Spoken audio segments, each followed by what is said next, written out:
조영찬의 집중분석 시간입니다. 중국 부동산발 경제위기는 지금 어떻게 진행이 되고 있는지, 또 이번 주에 있는 잭슨홀 미팅 이야기하겠습니다. 미중산업경제연구소 조영찬 소장님 오셨습니다. 어서 오십시오. 예, 안녕하십니까. 중국 문제를 좀 오늘 집중적으로 다룰 건데요. 일단 미국의 잭슨홀 미팅 이번 주에 있습니다. 워낙 이제 엔비디아 실적이 더 관심이 있어가지고 시기적으로 묻혀 있는데, 잭슨홀 회의에서는 어떤 게 좀 관전 포인트입니까? 네, 아무래도 이번 회의는 세계 경제 구조 변환인데요.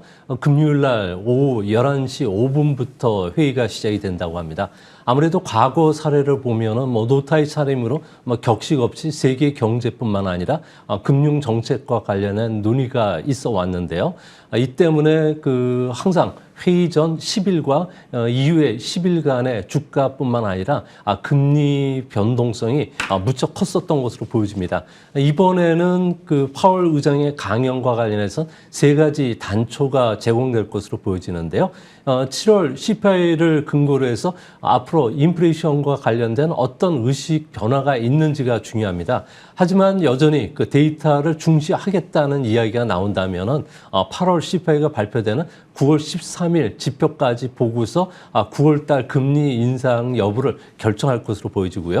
또 앞으로 정책 금리와 관련해서 어떤 언급을 할지 여부가 주목이 되는데요. 불확실성을 계속 강조한다면은 내년 이후 늦게 금리 인하에 나설 가능성이 있지 않나 보여집니다. 마지막으로 선진국들 같은 경우는 2008년 이후에 저성장, 저물가, 저금리 트렌드였는데 이번에 이런 트렌드가 전환점에 임박했고요. 특히 중국과 관련된 부동산 버블이 세계 경제와 관련된 어떤 영향을 끼칠 건가에 대한 코멘트가 나올 수 있다는 점에서 향후 주가 금리에도 영향을 좀 미칠 것은 분명해 보입니다. 예, 이어서 중국 최근의 불안정한 상황들 이야기하도록 하겠습니다. 결국은 이번 주에 중국이 금리를 내리긴 내렸는데요. 상당히 좀 미온적으로 금리를 내렸다는 평가로 주가도 악영향을 받았습니다. 금리 내리는 게 또 내릴 수도 있는 건지, 경기 부양 효과는 어느 정도를 기대할 수 있을까요, 소장님? 네, 지금 전격적으로 금리 인하를 한 것은 2009년 이후에 은행의 대출이 급감하면서 대출 기피 현상이 지금 뚜렷하게 나타나고 있는데요. 이런 심리 불안을 막기 위한 조치로 보여집니다. 부동산 개발에서의 디폴트를 막지를 못하게 됐을 경우에는 주택 수요 감소뿐만 아니라 가계와 기업의 투자 심리도 위축이 되면서 소비나 투자가 상당 부분 어려워질 가능성이 큰데요. 최악의 경우에는 은행권의 부실채권 증가뿐만 아니라 중국발 금융 위기도 지금 재현될 수 있는 상황이기 때문에 서둘러서 경기가 악순환에 빠지지 않기 위해서 내린 것으로 보여집니다. 이제 문제는 금리 인하가 부동산 침체뿐만 아니라 은행의 부실채권 증가, 또 금융시장의 위험 문제를 해소시켜주는 것은 아니기 때문에 앞으로 대형 은행을 중심으로 해서 인민은행이 창구 지도를 강화하면서 대출을 확대하라고 요구할 것으로 보여지고요. 또 회색 코뿔소 출연 1순위로 늘 지목받아왔던 지방정부의 대출 플랫폼과 관련해서도 270조 원의 특별채를 발행을 해서 위험 부분과 관련해서 시스템 위험을 좀 낮추는 이런 작업들을 이제 본격적으로 시작할 것으로 보여집니다. 네. 중국의 경기 상황이 요즘 소비도 안 좋은데다가 부동산 위기까지 촉발됐기 때문에 글로벌 주요 투자은행들 기관들이 중국의 성장률 전망치를 낮추고 있다고요? 어느 정도 제시를 하고 있는데요? 네, 국제 투자은행들이 보고서를 최근에 내놓는 거 보면은 네. 중국 정부가 현실성이 떨어진 질서 있는 거품 빼기 공정에 지금 들어가 있는 상황이라고 합니다. 아무래도 보다 적극적인 경기 부양책이 내놓지 않고 있다는 점에서 노무라 홀딩스 같은 경우에는 기존의 5.1% 올해 성장 목표를 4.6%로 확 낮췄고요. 내년 성장률 전망은 향후 6년 뒤에나 6%로 떨어질 줄 알았더니 내년부터 3.9%로 하향 수정을 했다고 합니다.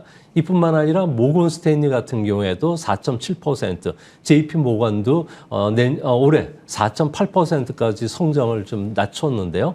이렇게 된다면 당장 3분기부터 중국보다 미국의 성장률이 더 빨라질 수 있다는 점에서 미중 간의 성장률 격차 확대에 따른 중국에서의 자본 이탈은 계속 진행이 되지 않을까 보여집니다. 중국이 올해 성장률을 제시하면서 연말 연초에 제 기억 5% 중반인가 얘기했는데 더 할 수 있으면서 목표 낮게 잡고 우리가 이만큼 했어 이런 얘기를 한다고 기억하고 있는데 지금 뭐 이러면 5% 성장이 어려운 상황으로 지금 가고 있고요. 또 한 가지 저에게 잘 모르던 게 중국의 한 투자 신탁 회사가 발행한 신탁 상품에서 디폴트가 발생했다. 근데 이게 최근에 부동산 이슈하고도 또 연관이 있는 겁니까? 네, 그렇습니다. 네. 현재 그 리먼 쇼크가 발생하기 전에 몇 가지 터닝 포인트들이 그 경고음을 울렸는데요. 네. 이번에 중국에서도 신탁 상품과 관련된 경고음이 금융 위기로 갈 수 있는 단초가 되지 않을까 보여집니다.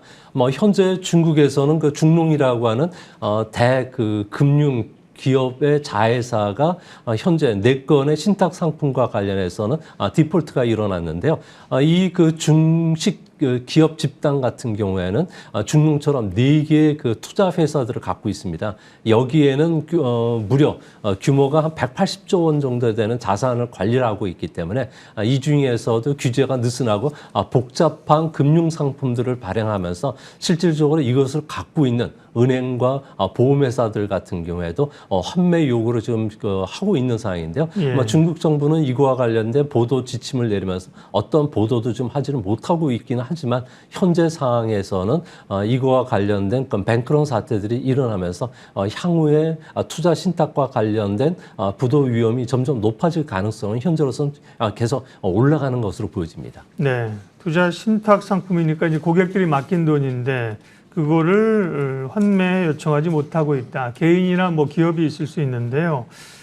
이 신탁 회사들이 주로 부동산 개발 업체에 그동안 이제 자금을 대주는 역할을 해왔었다면서요. 그러면 이번 사태가 소위 이제 금융권으로 그리고 이 그림자 금융이라는 쪽으로 확산될 우려가 있는 건가요? 네, 2001년도에 헝다발 금융위기 같은 경우는 일시적인 상황에서 끝났지만 네. 그림자 금융과 관련해서는 누구도 규모를 알 수가 없는 상황이고요. 중국 정부가 꽁꽁 숨기고 있기 때문에 이번에 금융 혼란의 끝이 어딘지를 모른다는 데 문제가 있습니다. 과거 일본 같은 경우에는 1995년도에 주택과 관련된 전문회사 7개가 부동산과 관련된 대출 잔액이 105조 엔 정도가 됐고요. 이 중에 74%, 77조 원이 부실채권으로 처리가 됐습니다. 하지만 중국 같은 경우에는 이런 규모가 그 세 발의 피일 정도인데요. 아무래도 중국이 갖고 있는 그 부동산과 관련된 대출이 무려 2조 한 9천억 달러 정도 신탁 상품들이 갖고 있다고 합니다.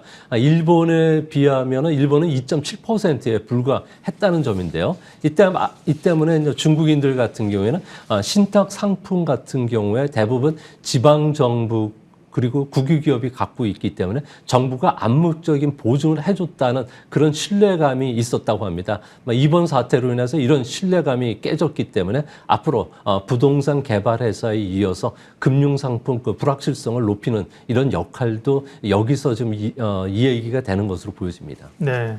소비가 부진하면서 이제 물가도 하락하고 디플레이션 현상이 나타나면서 일본처럼 뭐 잃어버린 10년, 20년의 경로를 밟을 것이라는 주장도 있는데 소장님은 그 부분은 어떻게 생각하세요? 네, 지금 현재 그 일본보다는 조금 더 심각한 상황으로 진행이 되고 있는데요. 아무래도 일본 같은 경우는 버블 붕괴 뒤에 젊은 세대들 같은 경우는 취업률이 한 10% 됐지만 중국 같은 경우에는 공식적으로 1.3%까지 높아졌고요.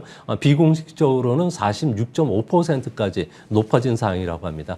현재 디플레이션 상황은 일본보다 더 심각한 상황이고요. 또 인구는 2022년부터 줄기 시작했고 노인 인구는 중국은 2억 명을 돌파할 정도로 현재 심각한 소비 부진, 물가 하락, 또 부동산 침체 장기화가 지금 막 시작이 된 상황입니다.